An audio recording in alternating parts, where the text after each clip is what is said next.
Hello, everyone. Thank you for joining us today on our new free online writing workshop for writers in the schools, Houston. My name is Sharon Ferranti, and I am a filmmaker and a writer living here in Houston, Texas, with my family and my cats. Um, the lesson I have planned for you today is a fun one. It's called Recipe for Friendship. So let's get started. Recipe for Friendship by Sharon Ferranti. This is based on a book that I love to teach with called Enemy Pie by Derek Munson, illustrated by Tara Callahan King. So for a few minutes, just get comfortable. All you have to do right now is just listen and enjoy this wonderful book. I'm going to read the whole thing, and I'm sharing it today with permission from Scholastic. It should have been a perfect summer. My dad helped me build a treehouse in our backyard. My sister was at camp for 3 whole weeks, and I was on the best baseball team in town.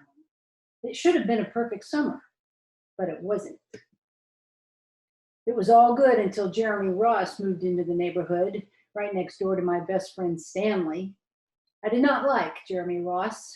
He laughed at me when he struck me out in a baseball game. He had a party on his trampoline, and I wasn't even invited, but my best friend Stanley was. Jeremy Ross was the one and only person on my enemy list. I never even had an enemy list until he moved into the neighborhood, but as soon as he came along, I needed one. I hung it up in my treehouse, where Jeremy Ross was not allowed to go. Dad understood stuff like enemies. He told me that when he was my age, he had enemies too, but he knew of a way to get rid of them. I asked him to tell me how. Tell you how? I'll show you how, he said. He pulled a really old recipe book off the kitchen shelf. Inside, there was a worn-out scrap of paper with faded writing. Dad held it up and squinted at it. Enemy pie, he said, satisfied. You may be wondering what exactly is in enemy pie. I was wondering too, but Dad said the recipe was so secret he couldn't even tell me. I decided it must be magic. I begged him to tell me something, anything. I'll tell you this, he said. Enemy pie is the fastest known way to get rid of enemies. Now, of course, this got my mind working.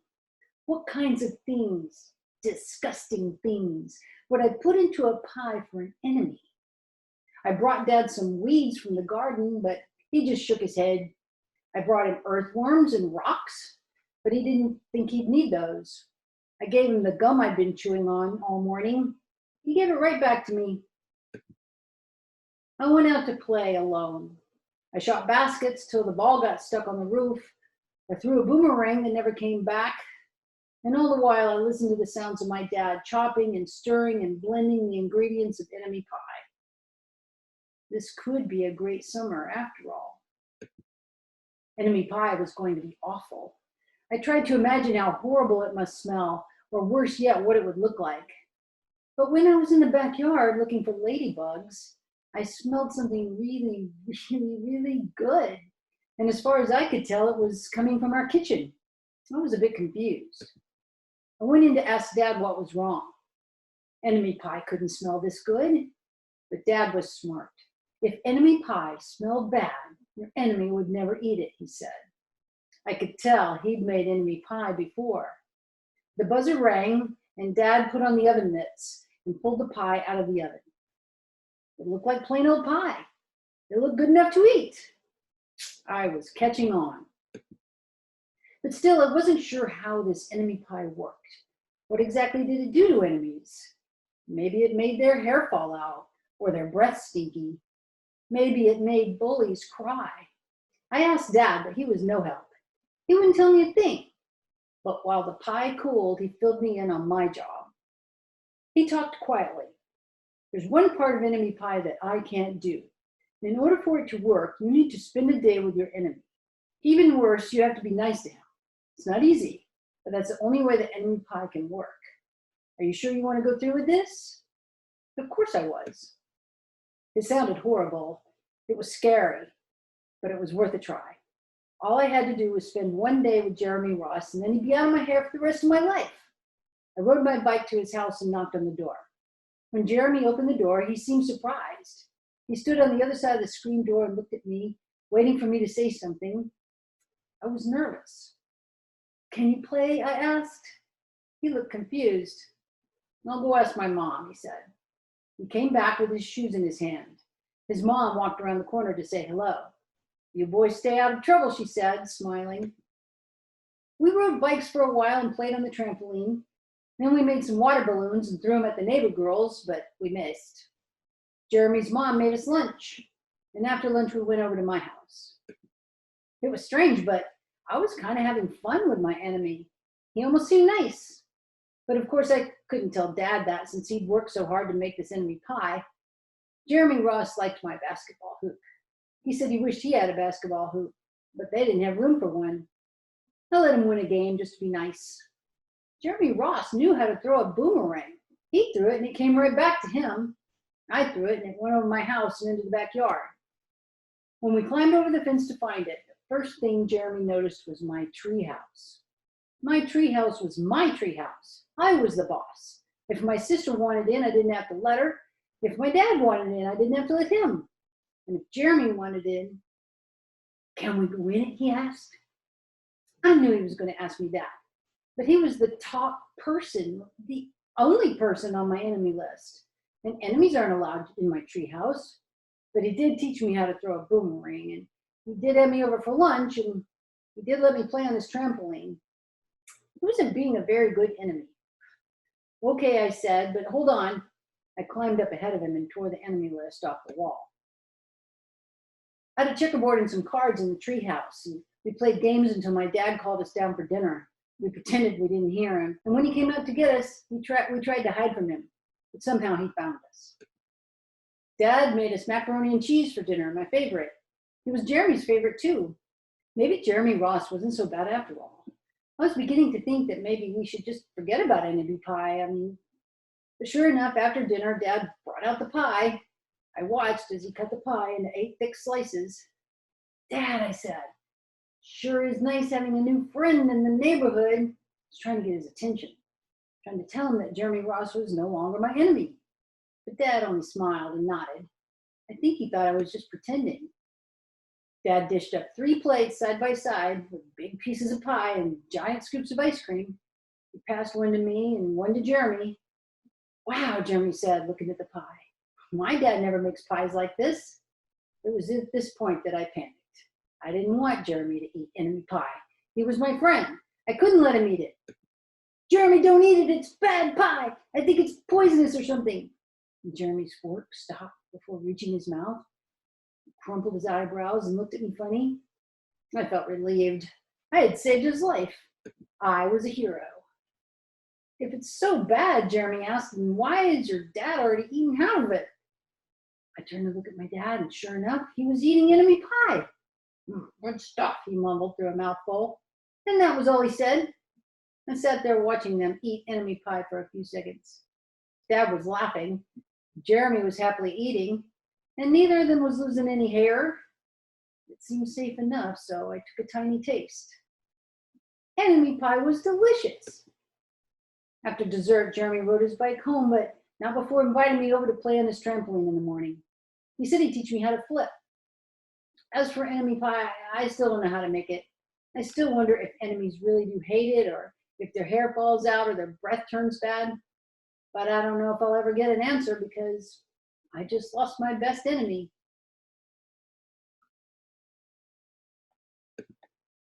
So, what happened in this book, Enemy Pie? Were the 2 boys still enemies at the end of the story? Nope.